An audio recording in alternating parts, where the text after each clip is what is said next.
კინგსელებო, თავაზობთ კინგსის ქართული ენის ოლიმპიადის ტესტის პასუხების ფურცლის შევსების ინსტრუქციას. მონაწილეებს ჩატარების ადგილზე დახვდება ტესტი და პასუხების ფურცელი. პასუხების ფურცელი შედგება ორი ნაწილისგან. პირველია საინფორმაციო ველი, მეორე კი სამუშაო ველი. ვიდრე მოსწავლე ტესტზე მუშაობას დაიწყებს, მან უნდა შეავსოს პასუხების ფურცლის საინფორმაციო ველი, სადაც მონაწილის საიდენტიფიკაციო მონაცემები თავსდება. უპირველეს ყოვლისა, კინგსელი აფერადებს იმ კლასის შესაბამის უჯრას, რომელშიც სწავლობს. მომდევნო გრაფა განკუთვნილია მონაწილის კოდისთვის. ეს უნიკალური კოდი ტესტის პირველ გვერდზეა დატანილი. ის ყველა მონაწილისთვის ინდივიდუალურია და მისი მეშვეობით კინგსელებს მიღებული ქულისა და საკუთარი ნაშრომის ნახვა შეუძლიათ კინგსის ოფიციალურ ვებგვერდზე. აუცილებელია მონაწილემ ტესტის პირველი გვერდიდან პასუხების ფურცლის შესაბამის გრაფაში გადაიტანოს მონაწილის 6-ნიშნა კოდი. კოდის გადაწერასთან ერთად კინგსელი აფერადებს თითოეული რიცხვის ქვემოთ შესაბამის უჯრას. მომდევნო გრაფა განკუთვნილია მონაწილის პირადი მონაცემებისთვის.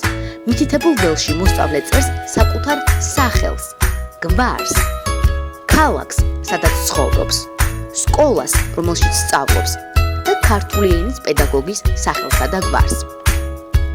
ამ მონაცემების შევსების შემდეგ კინგსელი უთითებს საკუთარ ან მშობლის ტელეფონის ნომერს. მოცემულ გრაფაში ნომრის ჩაწერის შემდეგ თითოეული რიცხვის ქვემოთ უნდა გაფერადდეს შესაბამისი უჯრა. საინფორმაციო ველის შევსების შემდეგ კინგსელი იწყებს ტესტზე მუშაობას. რაც შეეხება პასუხების ფურცლის სამუშაო ბლოკს, მასზე დატანილია 3 სავარჯიშოსა და 1 ბონუს დავალების სავარაუდო პასუხები. თითოეულ საკითხს 3 სავარაუდო პასუხი აქვს. მოსწავლემ უნდა გააფერადოს არჩეული პასუხის შესაბამისი უჯრა. მაგალითად, მოცემული საკითხის გააზრების შემდეგ, თუ ფიქრობ, რომ სწორი პასუხია G, პასუხის ფურცელზე მეორე სავარჯიშოს პირველ საკითხში უნდა გააფერადოს შესაბამისი უჯრა. დაიმახსოვრეთ, თითოეულ კითხვას მხოლოდ ერთი სწორი პასუხი შეესაბამება. ამასთანავე, აუცილებელია მოსწავლემ არჩეული უჯრა სრულად და კაფიოდ გააფერადოს. ტესტზე მუშაობის დასრულების შემდეგ მონაწილე შევსებულ პასუხების ფურცელს აბარებს დამკვირვებელს. ტესტი კი თან მიაქვს.